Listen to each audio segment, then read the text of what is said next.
What's up, everyone? You're tuned into another one. Alright, so USA She Believes Cup was roster was released, and first thing I saw was, well, I came across some articles. No expressos, right? And then also, so no Miles Swanson, no Sophia Smith, Trinity Rodman, also no Rose Lavelle. There was one more player. I saw a little article. But yeah, we got Yasmin Ryan and Jane Campbell getting their call-ups with Emma in the She Believes Cup. Of course, it is hosted in Houston, so y'all better give us our players out there their flowers. And of course, I mean, Jane Campbell, she should be the USA #1. I mean, obviously, if Alyssa Nair is done, I mean, because it looked like there was only two goalkeepers Emma called up. Everyone else was, outfield player. So yeah, shout out to Jane, hold it down. And Yasmin Ryan, we'll get to her. Yasmin Ryan getting the opportunity to play for the USA in front of her new dash home. So I want her to do well.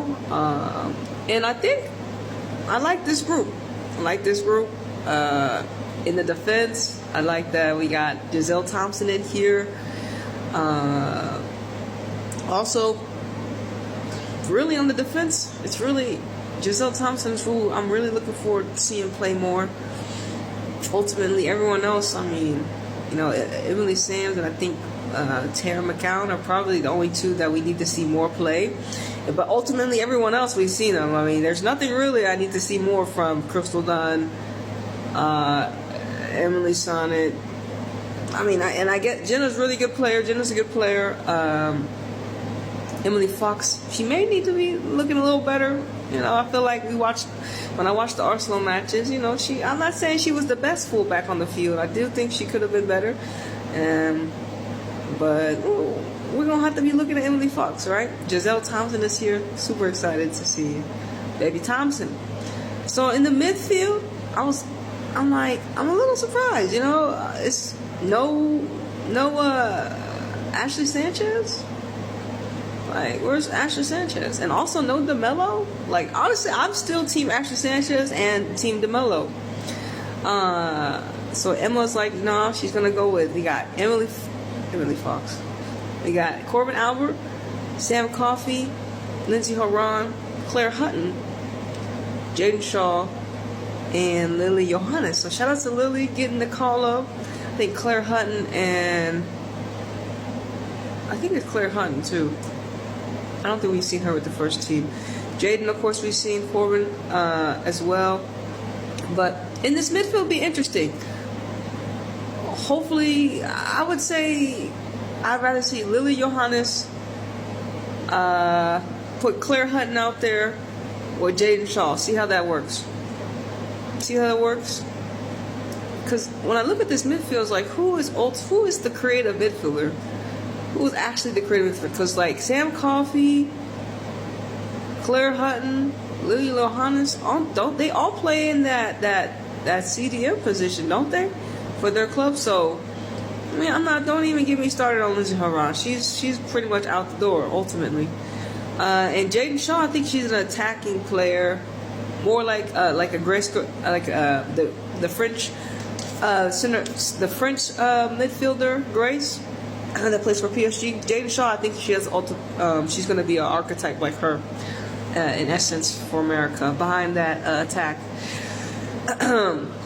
So for the forward for America, we had Lynn Williams. Shout out to Michelle Cooper and a lot of some of the other girls were in that Futures 23 team that Emma and them made. So shout out to Michelle Cooper, Kansas City girl. Love watching Cooper. Got to see Cooper live, right, when they came to San Antonio. So anyways, Macario is finally back with America. It feels like it's been forever since we've seen Macario, and ultimately she would be playing in the midfield for me. Emma Hayes, she knows about Macario, but regardless, I would have Macario in the midfield with, we can spice things up. It could be Macario, Lily Johannes, Jaden Shaw. We can see how Claire Hutton's gonna do. I think we have a lot more. We have a bigger pool of players. And ultimately, let me get back to the forwards. So Cat Macario, of course, Yasmin Ryan. Shout out to Yasmin Ryan, getting her first call up as a Dash family member. Emma Sears, I do enjoy watching Emma Sears, young player, up and coming, on the wing. Emma Sears is pretty cool. Ali Setnor, watched a lot of her for Utah. She's like the Amy Rodriguez, new gen. I see her as. And then of course you have Alyssa Thompson. And shout out to the Thompson sisters, being able to get new contracts with Angel City. They are two players I would be building my club around from Angel City. They got really lucky that they ended up getting two players, one defense and one offense. So yeah, but no Ashley Sanchez and no DeMello, so not getting a look. Very interesting, but hopefully, what I wanted to say was, she's going to call certain players up, and ultimately, it's up to the players how they play, right? But who does she start? Who does she play? Who does she give the opportunities to? Because if you don't get opportunities, you're just getting a call up, fuck, how are you going to actually showcase your talents if you're not getting the playing time, right? And we have a lot of time away until like a major tournament, right? And ultimately it's just to find,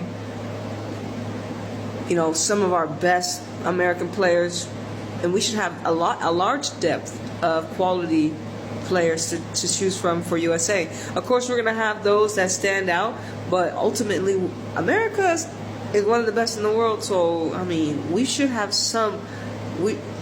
It's going to be like an overflow, and then we're going to really get to crack down. And it's going to be hard for a manager like Emma. It's like, damn, how do I give opportunities to all these quality players? Because that's what it's going to come down to in America. And it's going to be very interesting to see who gets these opportunities or not, because ultimately that's what we'll see, right? Right. Well, so y'all saw that Sam Kerr was found not guilty on let me get this pulled up for you, Sam. Let me make sure I say this proper. Okay, Sam Kerr cleared of racial harassment. Now we all saw the video, right? Wild stuff, right? Wild stuff. I'm pretty much learning that a lot of the information, they were saying that they felt threatened because they were in a random stranger's car, taxi, right? And you never know, people get nabbed like that. And she felt like she was being racially profiled as well. There was a lot of things that she said, and fear for her life. And yeah, bro, we all saw the video, so it's just like, ultimately, that video is in the world. And she did apologize to something that, remember I did talk about this, and all I told her to do was to apologize. I didn't want the girl to go to jail, but Chelsea had seen that video. The whole world behind the scenes had seen this video that we were given. The whole world has seen it, not us, but the whole, the world that's supposed to see it. She got hurt. She had to go stay in the cut because all this stuff was going to happen. Emma Hayes dipped the fuck out as she could. Hey, she got a gig with America, but she left. She dipped out right in time so she wouldn't have that on her resume. Imagine Emma Hayes being like, coming to America now after, they would uproar. I'm telling you, everything was orchestrated. Everything's planned. But regardless of the fact, just like Moppy Leon's fucking video, Sam Kerr's video is out there for everyone to see what she said. It's some wild stuff. I can't believe that happened. I can't believe that. Regardless, not guilty, that video is there, just like Moppy's video, and it's so crazy, the things that we're being revealed, like what the fuck, like of all players, of all things. I was like, damn, this is how you really feel. Look, damn, bro, it's some wild stuff. But we all know, like, the people that were meant to see it, seen it. Look, as long as she apologized, right? We seen the video. We all seen the video. So, just like Moppy's video. Shit, we all seen the video, bro. It's like everything getting called 4K. Make sure you stay on your square. All right, y'all. But She Believes Cup coming up in Houston. You know what I'm saying? Shout out to the Dash family members that got called up. Super, super proud of y'all. But do